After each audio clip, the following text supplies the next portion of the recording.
can't innovate anymore, my ass. Once again, Apple has disappointed its Pro users with the new M2 Ultra Mac Pro. But what if they have a master plan that runs deeper than what it seems? Well, that's exactly what I'm gonna dig deep into in this video, because with this Mac Pro announcement, Apple sent a bunch of clear yet hidden messages that you may not have noticed, so stick with me on this one as I explain what I think is really going on behind the curtains. But first, let me quickly summarize what this Mac Pro announcement seems like. Apple wanted to finish the transition ASAP, so they did it with whatever components they had ready, which is the M2 Ultra chip. But they also tossed in a bunch of PCI Express slots to satisfy all of the professional users at a higher price. Well, I guess satisfy isn't the right word, because Apple actually throttled the Mac Pro in multiple ways, which I'll get into in a minute. But it seems like Apple is putting the Mac Pro on a path of easy upgradability, being able to swap out the chips every year or two, as well as easily swapping out the motherboard to support newer tech like PCI Gen 5, faster Wi-Fi and Bluetooth specs, and more. Mark Tech on Twitter made a good point in saying that if a business already has a bunch of PCI Express cards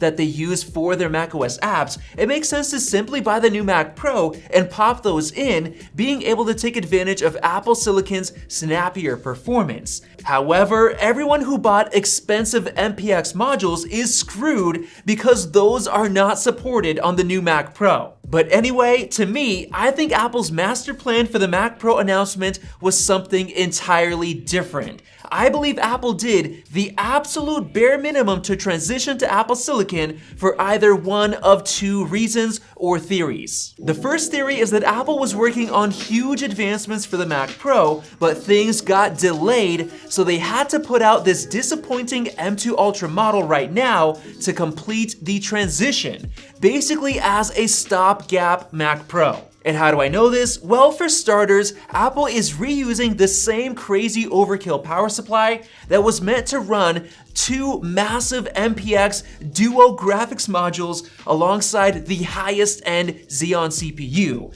And now it's just sitting there running the much lower power M2 Ultra chip with zero GPU card support. Apple honestly could have put in a much less expensive power supply to save on cost, but they didn't even bother. And even though the motherboard now supports PCI Express Gen 4 SSDs, they're still using the same much slower Gen 3 SSDs in the new Mac Pro. So basically, the Mac Pro seems like an unfinished and badly thought out product compared to all of the solid leaks that we were getting. One huge leak that we got from Mark Gurman was that Apple was working on an extreme chip with double the performance of the M2 Ultra, but that was canceled. We even had leaks from Amethyst on Mac Rumors forums that Apple was working on this monster of a chip with 40 CPU cores and 128 GPU cores. We also saw leaked diagrams of this 4-die extreme chip. So what if they're still planning this chip,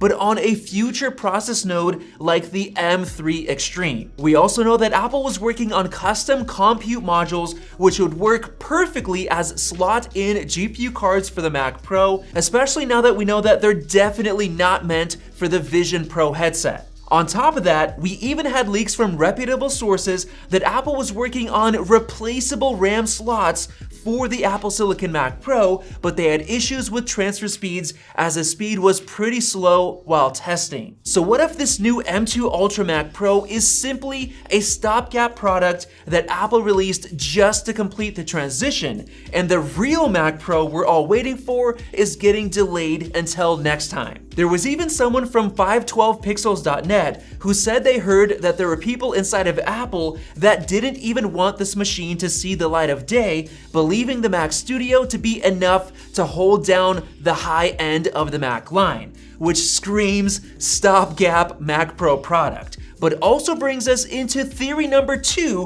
which goes even deeper. But before I get into that, I've got to talk about the best pair of shoes I've ever had from our partner Vessi, a brand that makes 100% waterproof shoes, allowing you to walk through wet grass, puddles, and even snow without ending up with wet socks, which is a game changer. I've been daily wearing this pair ever since last October, and I wear them literally everywhere. To work, to church, on walks, trails, hikes, camping, riding longboards, riding e-bikes, and basically everywhere I go, and they're still in great condition. The main reason for that is that because they're fully waterproof, you can easily rinse and scrub them under the sink with a microfiber towel to get them looking new again. Just look at this before and after with my wife's Vessi boots that she loves, as well as a new style for the summer. I truly believe that you'll love them, so check out a variety of Vessi styles today by using the link below to get 15% off your order with the code MAXTECH at checkout. Now getting back to theory number 2, what if Apple is actually planning to ditch the Mac Pro altogether,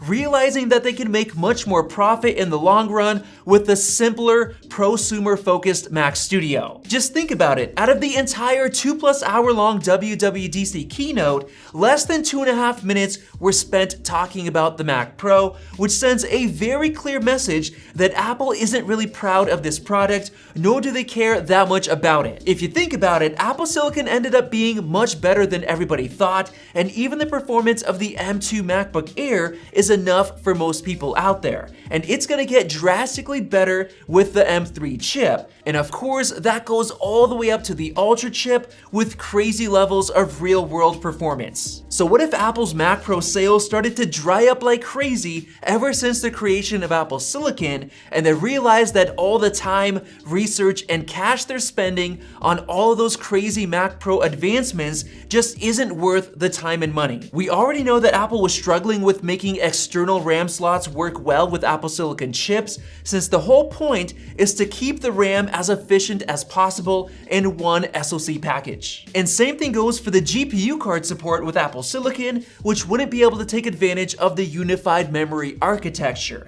And then finally, what if the M3 Extreme chip was so complicated to get running with proper scaling that they just gave up on it? So what if Apple decided that making a proper modular Mac Pro with Apple Silicon just wouldn't be worth it, and the disappointing Mac Pro that we got was bad because they're planning to completely ditch it in the future, but they needed to complete the transition because they promised they would. So they came out with a crazy overpriced $7,000 Mac Pro that matches the performance of the $4,000 Mac Studio, basically sending a clear message to prosumers that the Mac Pro is not meant for you. Apple is basically saying that they want to represent the Mac Studio as the new Mac Pro for regular users and professionals. They tried doing it in the past with the G4 Cube and the Trashcan Mac Pro, but that didn't work. But now with Apple Silicon, the M2 Ultra Mac Studio truly is fast enough for almost everybody out there, and for the 1% who need PCI Express slots, feel free to spend $3,000 more. They're basically sending a message to every prosumer who was holding off and waiting for the Mac Pro that they can stop waiting and get a much better deal by buying the Mac Studio, and it's honestly working. You could even say that Apple presented the Mac Pro for $7,000 just to make the Mac Studio look like an excellent deal for what you get, basically pivoting their marketing and pushing most people to just buy the Mac Studio, which will be marketed as the only pro machine you'll need. Now, I know you're gonna say that real pros need PCI Express slots, which makes the new Mac Pro great for those businesses, but Apple also sent a clear message to them as well. Apple has made it clear that the high-end professionals should look elsewhere, since Apple has ditched a ton of pro features on the Mac Pro. First of all, there is no third-party GPU support anymore with the new Mac Pro. Not even Apple's own MPX modules will work. This means that people who need a massive amount of GPU power for rendering, like Ian Zelbo for example, have to look elsewhere because the M2 Ultra GPU is still not fast enough. Going further, the new Mac Pro is limited to just 192 gigs of RAM, so the professionals who work with scientific or mathematical workloads and need as much RAM as possible no longer have the option to get 1.5 terabytes of RAM, so this machine is useless for them. We don't even get ECC RAM support on the Mac Pro anymore, which is very important in the professional workstation world. And on top of that, it was revealed that Apple is using a bunch of switches for their their PCI Express lanes instead of giving them dedicated lanes. So the slots are essentially sharing bandwidth with each other, basically making this worse than the old Intel Mac Pro for add-in cards. For example, if you install a new PCI Express Gen 4 SSD into a slot at the same time as having other cards installed, you will not get the full SSD speed because the bandwidth is now shared. So with all that said, Apple is sending a clear message to high-end professionals